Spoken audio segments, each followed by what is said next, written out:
Today we're going to talk about Purva Bhadrapada, but specifically because Saturn's transiting through it. So I'm going to be talking with Jay, and we're going to go through what all of this means when Saturn's in this nakshatra. Hi, Jay. Hi, excited for this on this happy, beautiful Tuesday. Yes, talking about heavier topic on a beautiful Tuesday. Exactly, exactly. Yeah. I mean, I guess we all can relate because that's the current transit, right? Yes. I mean, this will also pertain to someone's natal chart if they were born with this signature. For example, people who are born from 1995 to 1996 will naturally have Saturn in this nakshatra, and they're also going through their Saturn return. So or will be starting to go through their Saturn return. So this has even more significations for them. But we're all experiencing it on some level. And I do want to mention this. In the sidereal zodiac, Purva Bhadrapada Nakshatra falls between 20 degrees of Aquarius to 3 degrees and 20 minutes of Pisces. And if we look at it tropically, it's not the same degree. So we can look at nakshatras in the tropical zodiac and the same degrees that when we look at it in the sidereal one is 14 degrees and 7 minutes of Pisces to 27 degrees and 26 minutes of Pisces. So when we're talking about these degrees, we're always talking about Purva Bhadrapada's field of interaction. I'll put those degrees on the bottom too, so it's there as a reference. And do you have a lot of this information, articles, stuff like that? Like I know we're going to be discussing it, but do you put a lot of this stuff on your website or where can Yeah, people find? there's the talk that we're going to have today. There's a 10-page article about it because it's very important to understand what is Purva Bhadrapada as a nakshatra, to understand what Saturn's doing there, and then to understand what a retrograde Saturn's doing there. So we're just going to have this conversationally and what comes up, but details of it, yeah, it will be on the website, and I will have the extended version of it on Patreon too. Okay, and they can also find like any of your courses or any type of reading or any other information on your website. Yeah, I do have my courses, all the information, how to sign up for it on the website. And there's also the books that are coming up. So if you want to stay tuned, like when the release date for that is. And I do life narrative counseling, which we basically look at the birth chart and their ongoing sessions and talking about what has happened in life, why we are the way that we are, why we deal with things the way that we do. So those with those clients is more ongoing. It's not just like a one session reading. Yeah. Okay. Okay. And it's all at what, parisayazidi.com? .com. Yeah. All the YouTube videos are uploaded there. All the articles, which are generally long and very thorough, you can find them there. Yeah, everything's there. Okay, perfect. Like basically I'm a newbie, right? Like obviously I know what the nakshatra is, but like you already described what degrees, Yes. but are we going to kind of go through what is it? Like talk about that and then you said like the second part now we're going to talk about Saturn in it. Yes. And then Saturn Okay. retrograde in it. And it's going to go all the way back to Dhanishta. And then from Okay. Dhanishta, it's going to come back to Purva Bhadrapada. And then it's going to depart and go to the next nakshatra, which is Uttar Pisces. Bhadrapada. So we got quite the ways to go in this particular nakshatra with Saturn transiting through it. Okay. And then basically for some reason, but I could be wrong. I always thought the Bhadrapadas have to do with wealth, but I guess I was wrong. Not necessarily, because I could be wrong on which not one. so much Uttar Bhadrapada, but Purva Bhadrapada, yeah, it does have to do with the material aspects of the world. And it's a huge struggle in this nakshatra because there's a inherent contradiction here.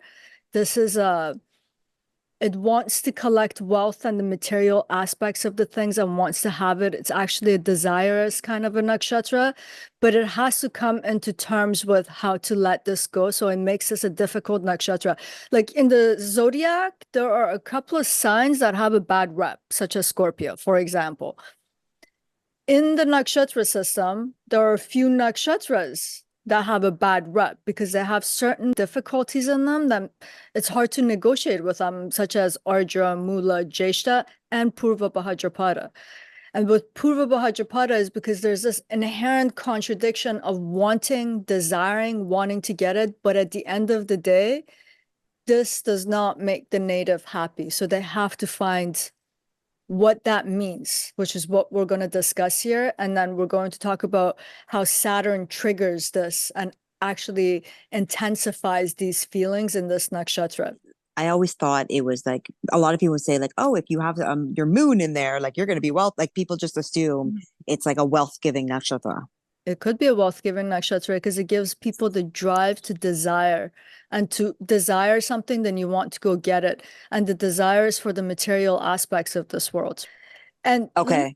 let me contextualize this by going back to one nakshatra, because I always like to talk about the nature of existence. So when we go to Dhanishta, Dhanishta is representing the manifest world and the material world. That's why it represents fame, and it represents having this prestige and the status in this material world. In Purva Bhadrapada, we're coming to the end of the cycle because we know Revati is the end. So in Purva Bhadrapada, the solution of this material world and its disintegration is starting to happen. And what symbolizes this is that in Purva Bhadrapada, its primary symbol is an altar. What is the altar? What is this altar? It's a sacrificial altar. And Purva means before. So it's the first step to this sacrificial altar, where that world, that manifested material world that was represented in Dhanishta, is being collected and brought to this sacrificial altar. What is the sacrificial altar for? It is to have the deity of this nakshatra, which is Ajaikapada, who is the serpent, is a dragon serpent. And there's an element of fire here that's going to take what has been gathered in terms of the material and the manifest world to set it on fire, to purify it. And why does it want to do that? Because it wants to get to the essence and the core of what is the spirit of existence, which is Brahman. It is the ultimate consciousness. It is the ultimate reality. So this is the inherent contradiction in this nakshatra. It wants the world, it wants to get it, but ultimately what it's doing is it's bringing it to the sacrificial altar to burn it and to destroy it. So there's, and one thing before moving on, and we got to see who Ajaikapada is. Ajaikapada is an avatar and a manifestation of Rudra. Who's Rudra? Rudra is an aspect of Shiva, right? He's the howler. He's that destructive anger that's related to Shiva. And Shiva is called the destroyer of the world. He has this tamas, inertia kind of quality. You know, Brahma is the creator, so it's all about movement and agitation and creation, and he's the creator god. And Vishnu is the maintainer god. He's sattva. He's maintaining the cosmic order and the balance of it. And then there has to be a Shiva who actually destroys us because he's creating the space and the room for the next set of manifestation to come in, right? So this nakshatra has a destructive quality inherent in it too, because it's related to Rudra.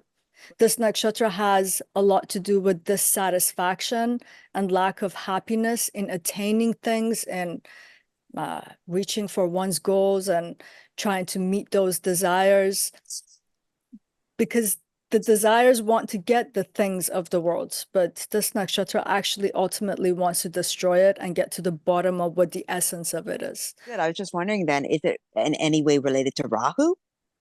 No, the Vimshutri Dasha of this Just because of planet is, Maya, like, it's Jupiter. So it does okay. have that expansive quality to it too, if we want to bring that Jupiter energy in here, right? And planets that are actually external moving, like Rahu or Mars, they become very outward oriented and they seek to get things of the world and the material aspect of the world, which actually intensifies a sense of dissatisfaction in this, which is a pure sense of inner unhappiness in this nakshatra with attaining. Because everyone thinks like, once when I have $10 million, then I'll be happy. Once when I have this, then I'll be happy. And this nakshatra induces the feeling of you going and getting all this stuff. You put in all the effort, you invest your entire life force to get it because you feel that it's going to bring you joy and peace. But once when you have it, you're like, I'm frustrated. I'm dissatisfied. I actually don't feel good. So there's this contradiction or this tension in this nakshatra in that way.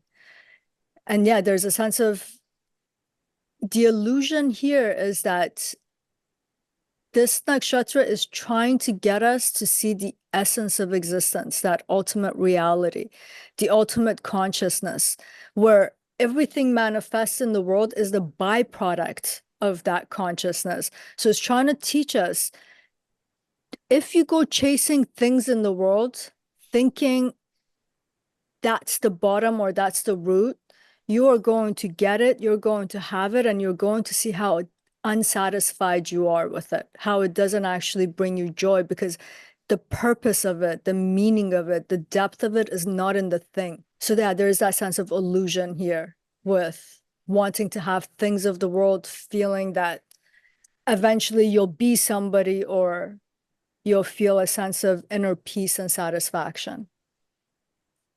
Okay, so part of the person who might have a planet there, Yeah. their action, like they're chasing something, but they realize that and they probably get it, Mm-hmm.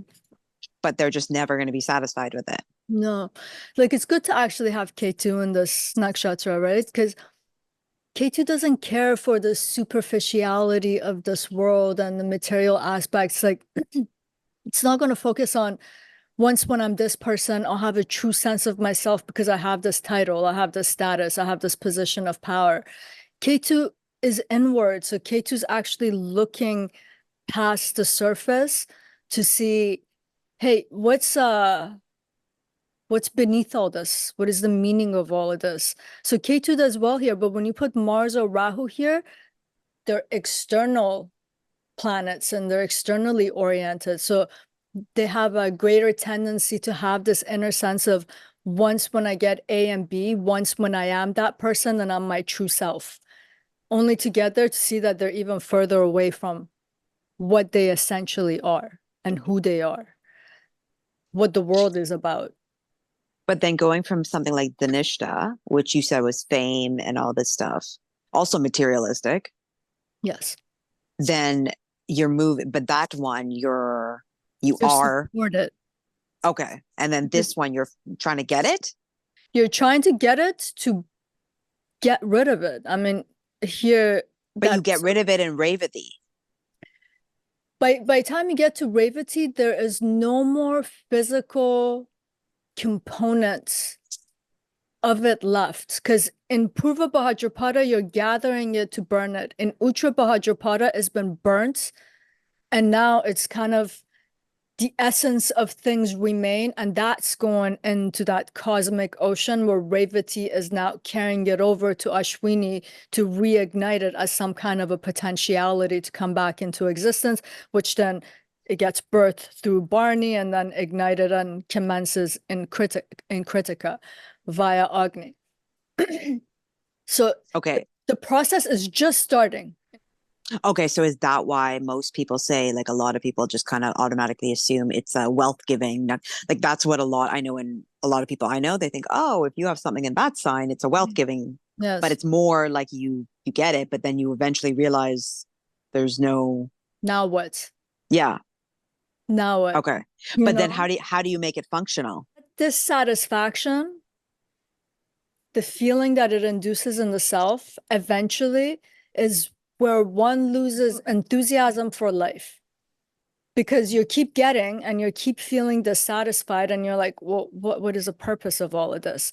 The whole point here is to understand how to be in a state of peace, how to have a sense of joy, and have this sense of enthusiasm for life and existing again.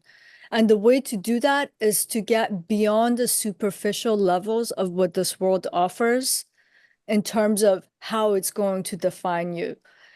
This nakshatra also supports scientific inquiry, not for the person who wants to be the best scientist to get the Nobel Prize and to be the best in their field, but for the person who wants to look at the practical aspects of the manifest world, like looking at the stars and looking at sending space shuttles out in the space, to understand the nature of existence and the essence of it. When there's that kind of inquiry in the mind and there's that kind of enthusiasm, this kind of a person with this kind of a nakshatra feels a sense of settlement. There's a satisfaction. But the minute that starts to connect itself to some facet of the world to get the status and to get the power and to get the material, they lose sight of that vital force that's in life that creates the sense of enthusiasm, the essence, consciousness, the ability to perceive and to experience, the depth. When all of those things are kind of muddled up by just a desire of getting, this nakshatra becomes dissatisfied. But if it can keep that, this is actually a nakshatra that, you know, in philosophy, they're always talking about the difference between appearance and essence. Yeah.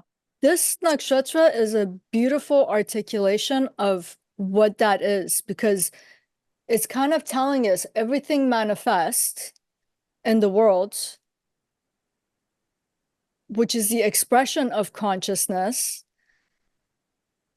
In itself, the way that we treat it and experience it is an appearance. There's a core essence to it. And this nakshatra is encouraging us to understand what that essence beyond its appearance is. So is it like a sense of surrender at the altar? It's an active nakshatra in a sense that it has to collect the world here, the manifest and the material world, to burn it. So in Uttara Bhadrapada, yeah, there's a great amount of surrender, almost to a fault. But in Purva Bhadrapada, there's still this active nature to it. So it's not going to surrender, but it has to be willing to go beyond the surface to understand the depth. I mean, it's going to burn it because it's trying to purify it by getting rid of its appearance to understand its essence. Okay. So Yeah. that's okay. So it's basically you're collecting the material to then burn it in the next nakshatra. Well, it's going to be burnt by the end of this nakshatra. And then it's in the Uttara Bhadrapada, it's like the ashes are spread in the cosmic ocean. One of the things that happens when you, okay, for example, I don't like to talk about people who are alive, but let me give an example. Most of the people in the Kardashian family have Purva Bhadrapada. Oh, yeah. I guess I could see that. And there is this drive to, and this desire for the evermore. And the life has blessed them with a lot of great things, you know, with the material aspects of the world, with status, with power, with money.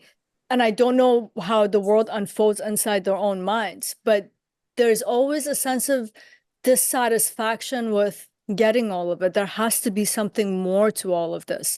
Purva Bhadrapada natives have this sense, and they're collecting and they're gathering the world, but eventually they have to understand what the meaning and the purpose of all of this is, which is not the thing in itself that is being attained.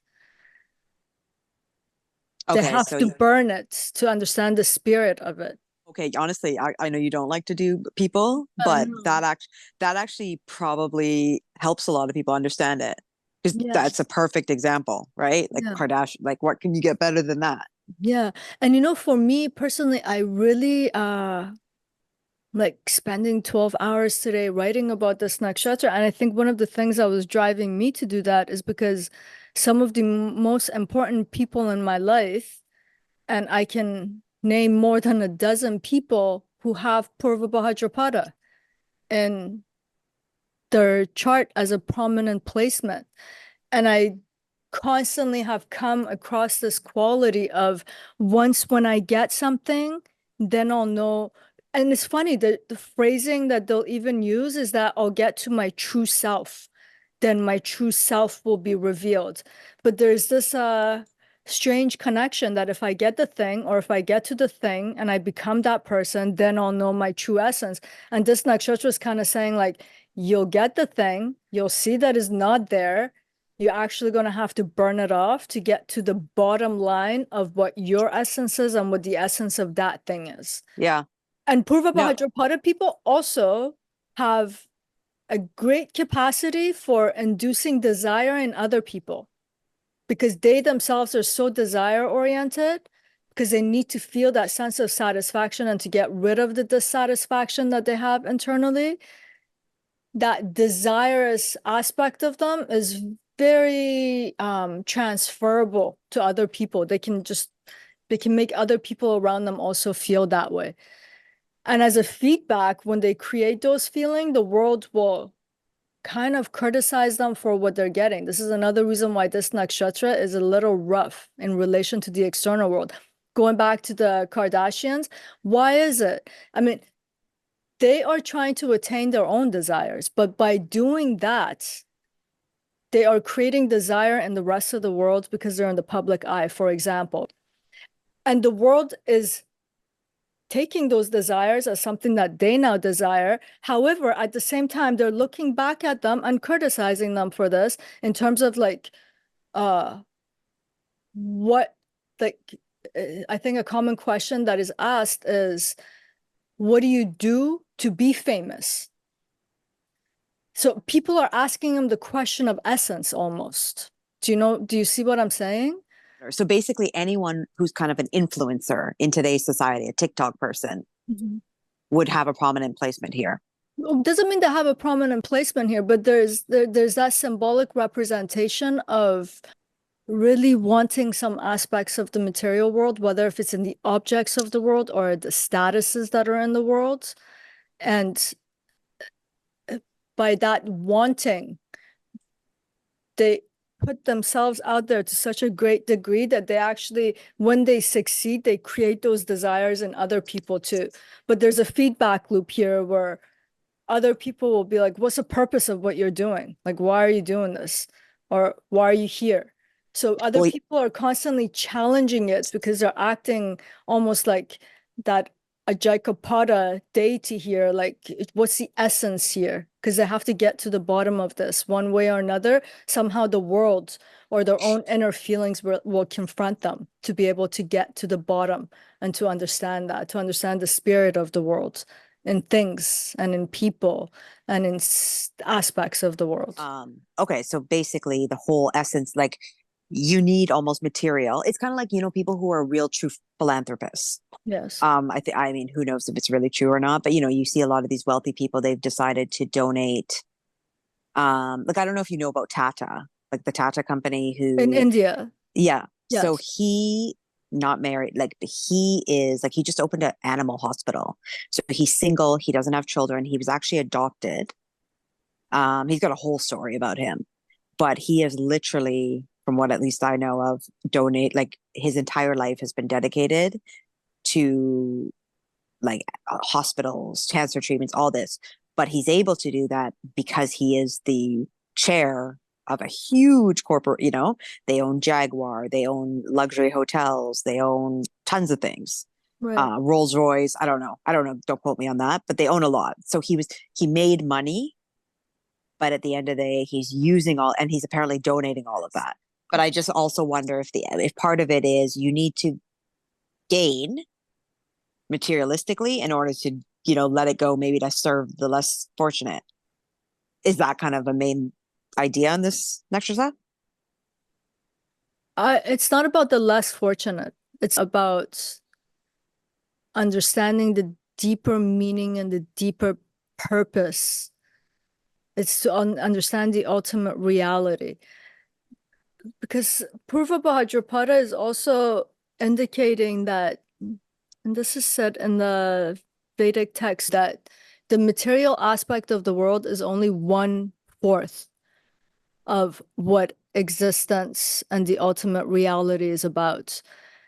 And if you want to understand the other 3/4, and if you're kind of disillusioned by this is what it is, you need to get rid of this 1/4 to understand what that is. So ultimately, Purva Bhadrapada, its function is to get to that depth and to understand that depth, to reveal that depth. That's why it's gonna collect it all at the altar and then eventually just poof, burn it. So having K2 here would basically make that person be like, been there, done that, not interested. K2 is not externally oriented, right? Like, Rahu represents everything, amplification of everything that's external. And then K2 is talking about intensification of internal spaces. And so K2 is not going to go chase material things. So it's kind of left with the dissatisfaction from the get-go. It's not like it's going to spend a lifetime getting things and then be like, oh man, that position of power is just not satisfying. It was disinterested from the get-go. So it's going to get to the bottom of it quicker. It's like I don't want that. I don't even see the purpose and the meaning of that. I'm dissatisfied. So what is the meaning of life and all of this? So it's going to start initiating that thing of going into the depth of things to see the meaning and the purpose of life a lot sooner. So it's going to save the person some trouble down the line. It's not like 50 years of chasing and then you're like, what the hell? From the age of 12, you're just dissatisfied. Okay, okay. You know? But I guess one thing people would probably be interested, I'm sure a lot of people looking at this video would be probably have a moon placement there. Yeah. So a moon being there is Yeah. it's all in the mind. Yeah. So Yeah. how like yeah, I'm guessing a lot of people searching this video is probably I have my moon there. Yeah. So Moon, Venus as planet significators are going to kind of bring out the dysfunctional aspect of this nakshatra, not because you have a moon there. I want to emphasize this. When you have your moon, when Chandra, Soma is placed in a particular nakshatra, you have to look at it in two ways. One, it's saying what your own makeup and configuration is because the moon represents your mind and your body. So you have this Purva Bhadrapada quality, a Jaikapada quality as your own internal mental and bodily configuration.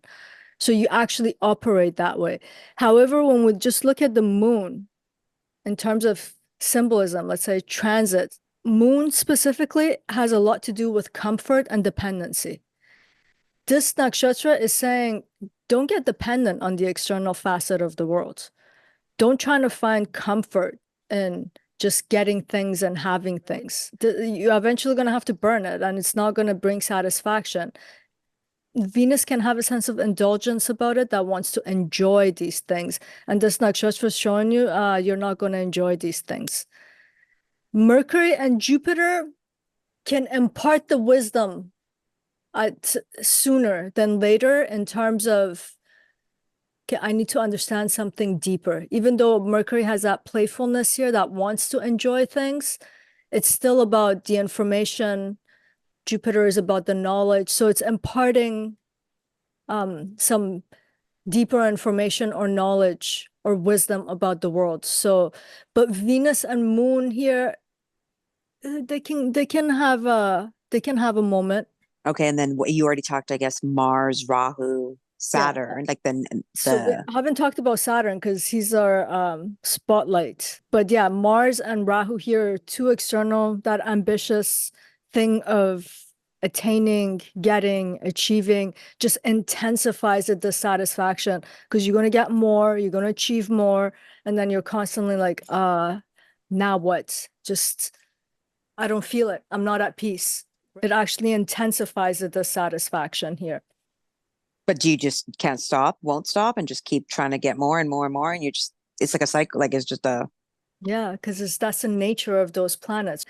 But with more maturity, like let's take Mars, for example. Mars could cast its gaze or utilize that energy to get to the bottom of to pierce through the appearance to understand the essence.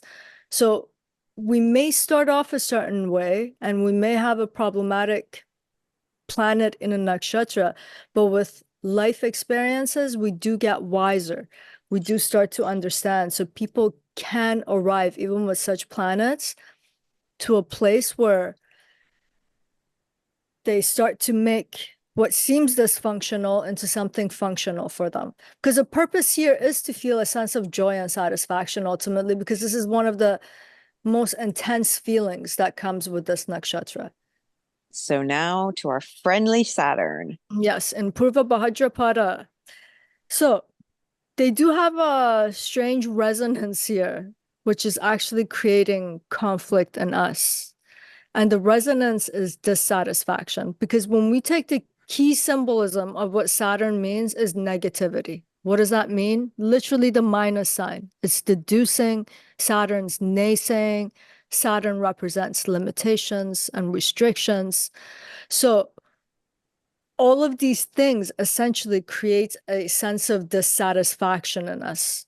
Like, we don't like to be limited as human beings. We don't like to have boundaries placed on us. We don't like it when people say no to us. It's either the world is expressing its dissatisfaction to us, or we're expressing our dissatisfaction to the world when we embody that Saturnine voice and ways of being. So, and as I was mentioning in the last part about Purva Bhadrapada, it inherently has this mode or modality of creating dissatisfaction. So when you put Saturn in this nakshatra, it's going to start creating situations of feeling insecure about where you are. Things are not enough, because Saturn represents those lacks and gaps and insecurities, that which is not. So a person can actually, before its retrograde motion, let's say, start to look at their life and say, I'm not who I want to be. I don't have what I want to have. The person starts problematizing things. So what does the mind do once when it starts to problematize what it's not, what it doesn't have, why it's dissatisfied? This brain between our skull is constantly trying to find solution. So the solution is, I need to get this, I need to become that, I need to go there, I need to do that. So it's generating desires as a form of solution to overcome this dissatisfaction, because Saturn just intensified the dissatisfaction when it moved into this nakshatra. So we can start to see that they have a resonance in this way, but the resonance is intensifying the process in Purva Bhadrapada, which will eventually, by the time hopefully Saturn's leaving Purva Bhadrapada, we will understand that the satisfaction that we were seeking, that sense of fullness that we were seeking, was never in the things that we thought we had to go out in the world to chase and get. We're trying to understand the meaning and the purpose of something here, and those things will not give us what we're seeking. And when Saturn starts its retrograde motion, which it already has, a lot of people see retrograde motion as redo.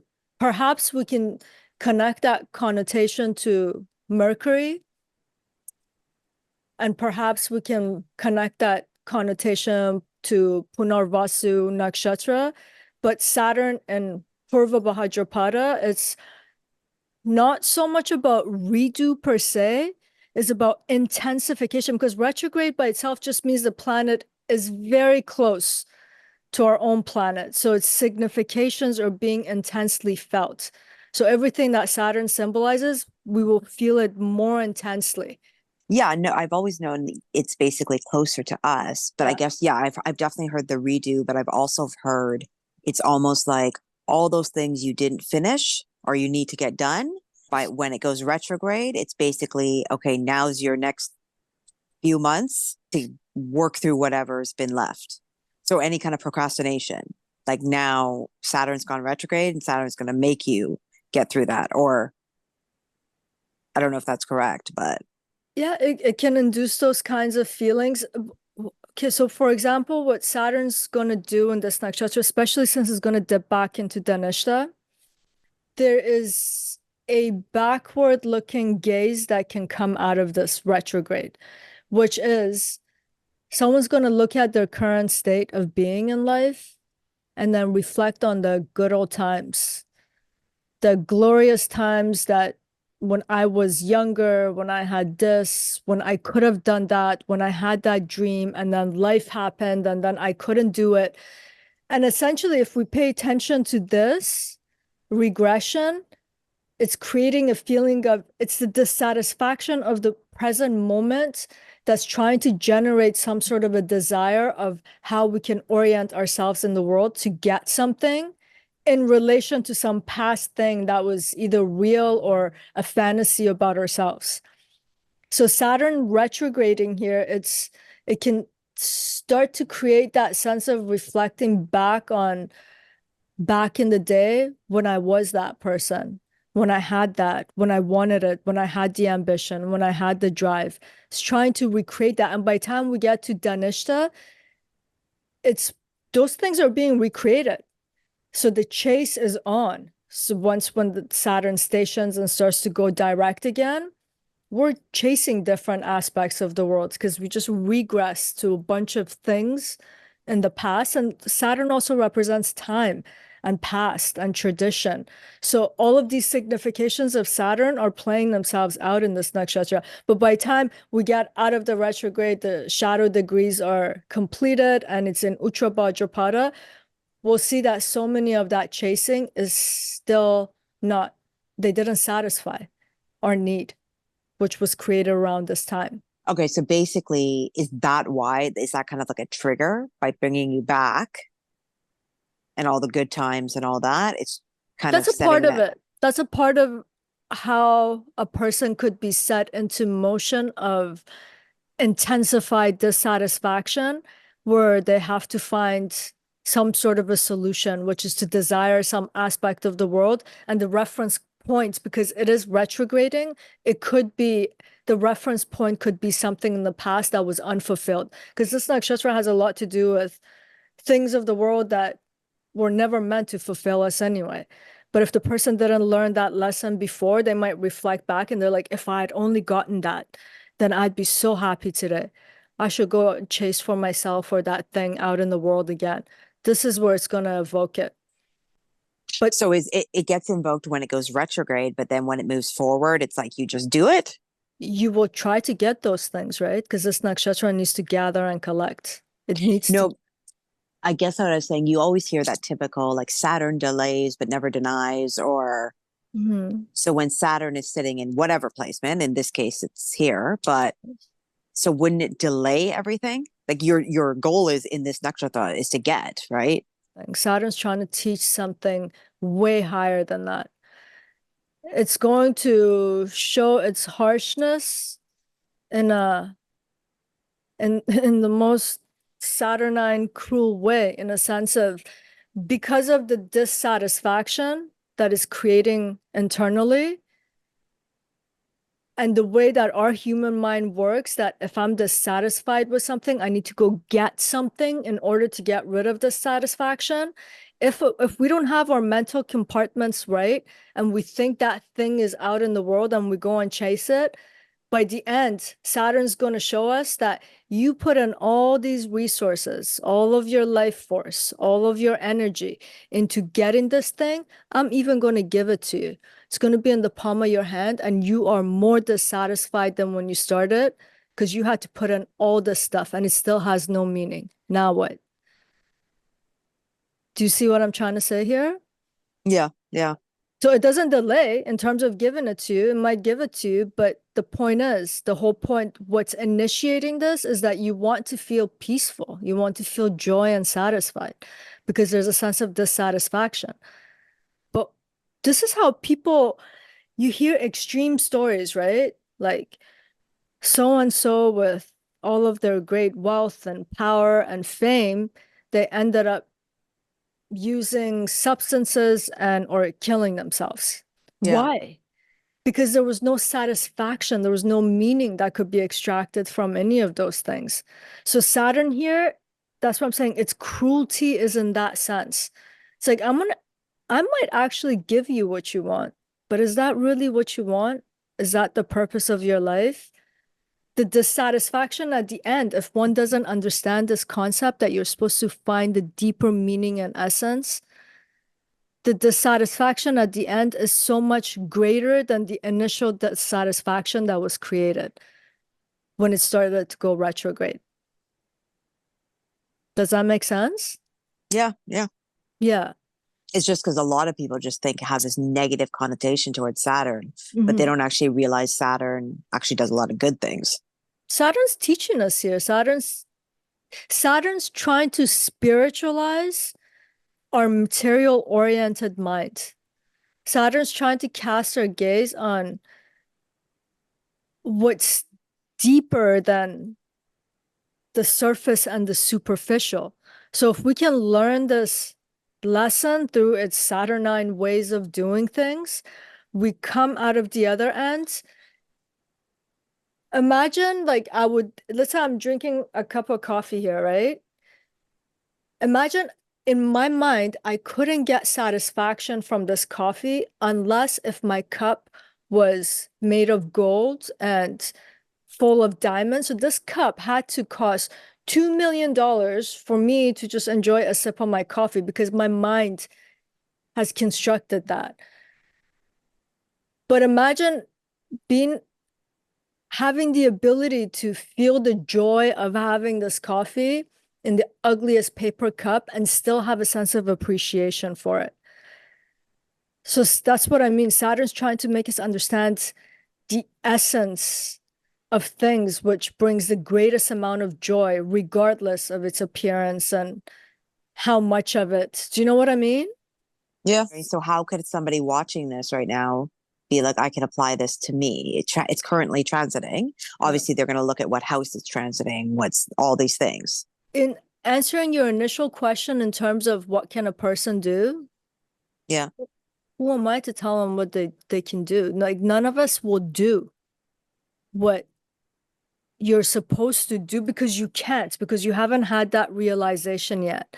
But what I can say, things to look out for, that's kind of leading you to that direction and becoming self-aware and conscious of the way our mind is carving this path is to understand that Saturn has certain significations, like becoming pessimistic about things, becoming cynical about things, becoming a naysayer, just feeling dissatisfied and rejecting things all the time. You're being overcome by what Saturn signifies. What does that do? It makes you feel detached. It brings a sense of loneliness, a sense of perversion and abnormality to the person. And it just puts you in a disadvantage. You'll actually start to see it. It's creating lacks and gaps and dissatisfaction inside through all of these significations that Saturn has. I'll put the significations of Saturn here. And that dissatisfaction within the self is constantly looking for a solution. And if your solutions are, I need to become this person, I need to be this person, I need to have this stuff in order to get rid of these feelings, you can start to see that you're in that field of interaction and that compulsion is coming on. And the best that a person can do is to start self-reflecting on these things. And instead of putting all the energy and going and getting these things, to just quiet that dissatisfaction and frustration inside, is to understand what's actually happening. And I think that's the best we can do at any point until we have that realization within ourselves as to what is happening. Then we can tap into greater meanings and purpose and all of that. But in a video, I can't give a universal meaning and purpose and how to deal with this because people are at different places. Like even what I just said right now, just poof. For some people, it doesn't even resonate. It doesn't even connect to like just watch those feelings, sit with those feelings, sit with failure because Saturn represents failure, feeling like a failure. So now that you need to do something about it and be okay with that. That sounds ludicrous. So I don't know how to say what everyone should do. But the first step is to realize all these unfoldings that are related to Saturn in this nakshatra. This might not be related, but I guess it could be. Saturn behaves differently for different people, though, right? Like for me personally, I think Saturn actually is a benefit planet in a weird way. Or is it basically wherever it's transiting, it depends on if it's sitting in the right place, how it acts, right? I bet you anything if you looked at the entirety of your life, because you have lived Or maybe for it's because just make it a my minute or karka. two. No, because you have lived for a minute or two, and now you have a sense of maturity about all of the things that Saturn signifies: death, decay, illness, time, hardships, restrictions, limitations, boundaries. So now you have gained mastery over these topics and they've actually become part of your power. So Saturn, in that sense, is acting as a benefic.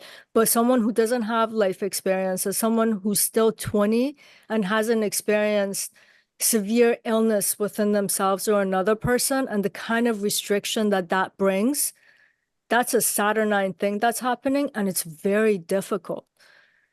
It's malefic on every sense of the word. But at some point, when we've lived long enough, and Saturn represents time and age, aging and old age, then we understand the function of these things and they become part of our own power. And then they start to feel like something beneficial in our life. But if we actually reflect to the beginning, these are some of the worst possible things that could happen to a human. And Saturn will never change its nature. Saturn will never be benign and kind and generous. Even if it feels generous because it's giving, it took a lot before it gave something. It made you work hard. It took your life force. It took your time out of your life, age, years, decades before it gave something. So, yeah, Saturn's never going to act like Jupiter or Venus. But if we understand the energy of Saturn and we can negotiate with that aspect of life, we're powerful, super powerful. And it kind of makes you undefeatable in a sense. There's a resiliency that Saturn has, endurance, forbearance, that is very valuable in life. But I don't think Saturn will act in like a huggy kind of way or like Jupiterian, I bless you with goodness, even though. But I guess Jupiter, like from everything I know, Jupiter can also expand the bad, right? Yes. So people always think of Saturn as so negative and Jupiter is so benefit, like, wonderful. Yes. But from my experience, or Jupiter can also expand your bad. Saturn restricts, I don't know, maybe someone has a tumor. You definitely want a Saturn on that tumor for it not to augment and Yeah, expand. like people who have Saturn in the seventh house, they say usually divorce won't happen, right? Like it Yeah. protects the marriage. Yes. But you know what, though? I just want us to, how do I put this? We like to sugarcoat things that are difficult and then things that could be described through sugarcoating. We want to make them difficult. I think to understand symbolism in general, to be able to interpret the world, it's really important that we call what something is what it is. Because even when you put Saturn in the seventh house, even when you exalt Saturn, let's say you have Libra in the seventh house, yes, it denotes stick it to itness in marriage and partnership dynamics, but that's for better and for worse. So you Yeah, could so you end would up, so you could end up with a very, let's say, a abusive husband or a spouse. wife that is not kind to you, but there's no way out. So is that a good interpretation of Saturn? I guess if the only thing that matters to you is to not get a divorce, yes. And I think in societies where that was the objective of till death do you apart, that's a great thing. But in today's society, in this context, it's like, well, is that a good thing that happens? So I don't know. But Saturn just creates, just stay. It's heavy footed, it's slow. So for some things in life, that's a good thing. You know, if like for someone who's like 85 years old, you don't want agility when your bones have become frail and your joints have kind of smoothed out, and because that kind of agility could actually cause injury. So Saturn slowing people down, yes, it sucks to slow down, but at the same time, it's preserving your longevity in some ways. So yeah, we can give good connotations to Saturn, but Saturn's also the one that is associated to the body deteriorating and becoming old. So we have to keep all of these things in mind about to really understand the it fell again. I need a better stand. To understand the function of what Saturn does. I know I was just thinking like Saturn gets a bad. No, that totally makes sense. I get it because Yeah. I know a chart like it's the like there you could have your like exactly what you said, the seventh house, you think it's no divorce, and I know you know, especially in Indian culture, that's a wonderful thing. Yes. But like you said, it could also mean it's not the one most happiest marriage. Yeah. But you're stuck, there's a stick to itness. It's very hard to disjoint that union when Yeah, Saturn's. so I'm saying from a cultural standpoint, that's Yeah, wonderful that's a because great thing. it's taboo to have divorce. Yeah. But from a like you just Personal. described it, yeah, or people with Saturn in the first house or whatever, Yeah. fourth house in the family, I'm guessing that would be applied. Yeah. Okay, so somebody with this transit currently, like to kind of see how that applies to them, they'd be looking at their own chart and being like, what is this like? Is transiting from this house? Yeah, In, you definitely look yeah. at the house. It's super important because it's telling you something about that sphere of life. So let's say you do have Saturn in Purva Bhadrapada, since we're on the topic of the seventh house. So relationship starts to feel super dissatisfying. You look at your partner, you're like, you're the problem. You're the reason why I'm not getting what I want. You're the reason why I haven't achieved or attained my goals. So you can start to see that dissatisfaction is getting super intensified. So the person starts coming up with the solution. What's the solution here? Leave the relationship, become detached, become kind of cold in the relationship, start looking at other things, other people. Do you see what I'm saying? How it's trying to work itself out? And let's say the person might leave. I don't know. You go chasing, and then when it's all said and done, you were supposed to understand the essence of something. You were supposed to understand the purpose and the meaning of relationships in general. It was never about this dissatisfaction that came on. If it's in the fourth house, it could be in regards to the family. If it's in the 10th house, it could be in regards to career matters. In the ninth house, maybe you're in university, getting your education, and you have declared your major, and then you're like, this feels very minor to me right now. I'm so dissatisfied. Third house could be about your siblings. So yeah. So yeah, Is that's sibling is at the so house. this is I find some people say third house is younger siblings, 11th house is elder siblings. Mhm. Is it, or is it just siblings in general? It's siblings in general, The but third or the 11th? 11th is ninth from the third, so it places, you could give it the signification of the elder sibling. Oh, okay. Okay. Yeah. Yeah. Okay, so Wait, before did yeah, we go on. get enough info about Saturn? Yeah, yeah. And yeah, I think we can conclude Saturn's transit in Purva Bhadrapada.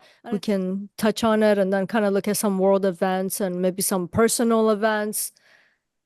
I do know when as soon as Saturn entered Purva Bhadrapada Nakshatra, my own world kind of turned upside down. So I'm kind of curious to see what's going to come of this and see how this is unfolding. And yeah, you guys leave us your comments, your experiences, see how it's unfolding in your lives. It'll be very interesting. Different case studies. Do you have prominent placements there? In Purva Bhadrapada, Yeah. not at all, but the people that I had to negotiate with and deal with, very prominent Purva Bhadrapada. Oh, so, okay. So even if you yourself don't, it Yes. could be whoever you, okay. Yes. That's interesting because I don't have any placements there, so it'd be interesting. Yeah. That's what I'm saying. Okay, It'd so be really good if people leave comments. Like I do have Purva Bhadrapada, or I don't. Or this person next to me has Purva Bhadrapada. yeah, that'd be interesting to Yeah. see if how it affects people because Yeah. I never looked at it that way. I've always been like, if I don't have the placement, Yes. I've never thought about the person I'm like your partner or your child or your Exactly. parent or whoever, boss or whatever. Yes. Oh, it's interesting. Okay. Because imagine Yeah. you have a family member with Purva Bhadrapada and they're being extremely affected by this. And then because of this, the dynamics begin to change. You're going to be affected by it too. So yeah, it's very good to pay attention to these things. And I'd love to hear from people's experiences just to learn and see how this unfolds itself. Yeah. That'd be honestly really interesting. I didn't even thought Yeah. about that. Yeah, So basically, if you're married and or your partner, or whoever, exactly. I guess their experience could be totally affecting you. Yeah, imagine they're dissatisfied with you, so Wow. you're going to be affected. Oh, that's so interesting. Right? It's like, oh, I'm going to go look for greener pasture somewhere else. You're going to be like, no. So it's like, yeah, you're being affected. But it'll be really good to hear everyone's experience, whoever that can share. I'd love to learn. Yeah, I think that's good for Saturn and Purva Bhadrapada. So that brings us to the end of Purva Bhadrapada Nakshatra and Saturn in it. And we'll come back with more nakshatras, whether if it's transit or just talking about nakshatra. Thank you for helping me so much today, Jay. Yeah, good chat. I learned a lot today. I enjoyed talking with you and till next time. Much love. Bye. Bye.